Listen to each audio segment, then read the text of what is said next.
বীরভূমের মারগ্রামে ভিলেজ পুলিশের বিরুদ্ধে গুরুতর অভিযোগ। বীরভূমের মারগ্রাম থানার অন্তর্গত চাঁদপাড়া গ্রামে এক ভিলেজ পুলিশের বিরুদ্ধে মারাত্মক অভিযোগ বৃহস্পতিবার রাতে ওই ভিলেজ পুলিশ এক যুবকের মুখে বাজি ফাটিয়ে দেন। গুরুতর জখম হন হেমন্ত বাগদি নামে এক স্থানীয় যুবক। আহত অবস্থায় তাকে দ্রুত রামপুরহাট মেডিকেল কলেজ হাসপাতালে ভর্তি করা হয়। চিকিৎসার পর শুক্রবার হাসপাতাল থেকে ছেড়ে দেওয়া হয় তাকে। স্থানীয় সূত্রে জানা গিয়েছে, অভিযুক্ত ভিলেজ পুলিশের নাম সজল মার্জিত।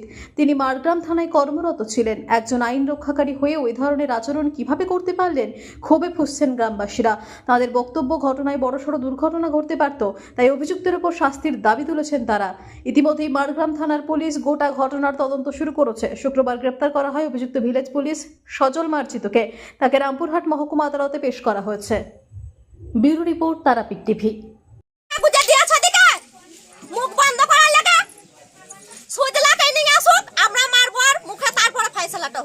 কিছু যেতে না হয় বলুন। কি হয়েছিল মানে কি, ওর মেয়ে আর ওর বউ তিনজনেতে ছিল। দিয়ে ওরা বম ফাটাচ্ছিল। অনেক সবাই তো বম ফাটাচ্ছে, পুজোর দিনে কি সবাই বম ফাটাবে না? বম ফাটাচ্ছে। ও পুলিশ হয়ে এই কাজটা করা কি ওর উচিত? ওই যে ওরা বম ফাটাচ্ছে, ওর হাত থেকে বমটা কেড়ে নিয়ে মুখে দেবে বসে ধরেছিল। ওইটা করা কি ওর উচিত ছিল? গ্রাম পুলিশ না ওরা? ও তো একটা প্রশাসন হয়ে এই কাজটা কি করে করলো? তারপরে ও পড়ে যায় মাটিতে হড়াহড়ি হয়ে। তারপরে গ্রাম পুলিশ সবাই এসে ওকে নিয়ে যায় হাসপাতালে। ওর প্রচন্ড ক্রিটিক্যাল অবস্থা। তারপরে ওকে তো খুঁজেই পাওয়া যায়নি। পুলিশের গাড়িতে ওকে একদম থানা নিয়ে চলে গেছে, ওকে আর দেখতেই পাইনি। এটা করা কি ওদের উচিত ছিল? আর এখানে সব গ্রামে খেটে খায় মানুষ। এই যে এইরকম ওর যদি শাস্তি না হয়, ওকে যদি শাস্তি না দেওয়া হয়, তারপর ওর ঘরে যে এত মা বউ আছে, কে দেখবে ওদিকে? ও তো একাই। সেই রকম ভাবে ওকে শাস্তি দেওয়া উচিত। এই যে বোমটা মুখে ভরে দিয়েছিল, তখন কি একাই ছিল না? হ্যাঁ, ওরা তিনজনেই ছিল। ওর স্ত্রী ছিল, ওর মেয়ে ছিল, আর 3 বছরের মেয়ে কোলে ছিল। না, ওই গ্রাম পুলিশটা কি একাই ছিল? গ্রাম পুলিশটা একাই ছিল না, ওরা অনেক প্রশাসন ছিল, পুলিশ ছিল, মারগ্রামের পুলিশ ছিল। ওদের কি উচিত হলো এটা করা? ওদেরকে শাস্তি দেওয়া উচিত। ওরা কেন গাড়িতে নিয়ে চলে গেল? এখন কোথায় ভর্তি আছে? এখন ভর্তি রামপুরহাট হাসপাতালে ভর্তি আছে।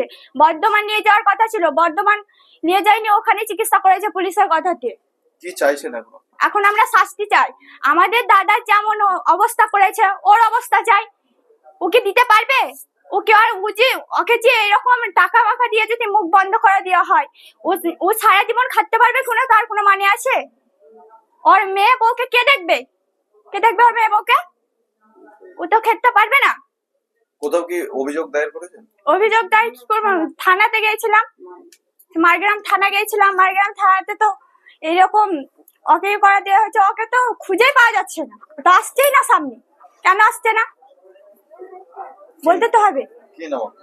আমার নাম ঝিলিক বাগদি। কে হচ্ছে না? আমি ওর বোন হচ্ছি। কি হয়েছিল কালকে? বিসর্জন চলছিল, আমি শুনলাম কি গন্ডগোল, বাইরে ছিলাম। বললে ছোট ভাইয়ের সঙ্গে ইয়েতে গন্ডগোল, বম নিয়ে বম বাজি ফাটাচ্ছিল। দিয়ে প্রশাসনিকভাবে তারা নিষেধ করতে যায়। তারপরে বম ফাটাচ্ছে, দিয়ে সে বলছে যে বমটা আমি কেড়ে নিতে গেলাম। একবার বম ফাটালে তারপরে বমটা কেড়ে নিতে গিয়েছিল। দিয়ে তারপরে বমটা বাস্ট হয়। দিয়ে এবার লোকে শুনছে নাকি যে না, ওই ছেলেটার বম মুখে ভরেছে, হ্যান ত্যান বলছে। দিয়ে বলছে যে না, বমটা কেড়ে নিতে গেছিল, ফাটাস না, নিষেধ করতে গেছিল। এটাই ঘটনা। তারপরে আমি আর কিছু জানি না। আপনার ভাই কি কাজ করে? হ্যাঁ, আপনার ভাই কি কাজ করে? ভাই থানাতে আছে। কি কাজ করে থানাতে আছে, ভিলেজ পুলিশে। আপনি এখানে কি করতে এসেছিলেন? আমি এটা এসেছিলাম একবার দেখতে, সেই জন্য মূলক আমি দেখা করতে যে এলাম। সবাই বাড়ি পাঠাচ্ছিলাম, চলো আমরা সবাই যাই একবার। কি নাম আপনার? কাজল মার্কেট। শুনছিল কি আপনার একটা ফাইসলা করতে? না না না, ফাইসলা কোনো ব্যাপার নয়, আমি দেখা করতে এলাম, এটাই ব্যাপার। ঠিক আছে।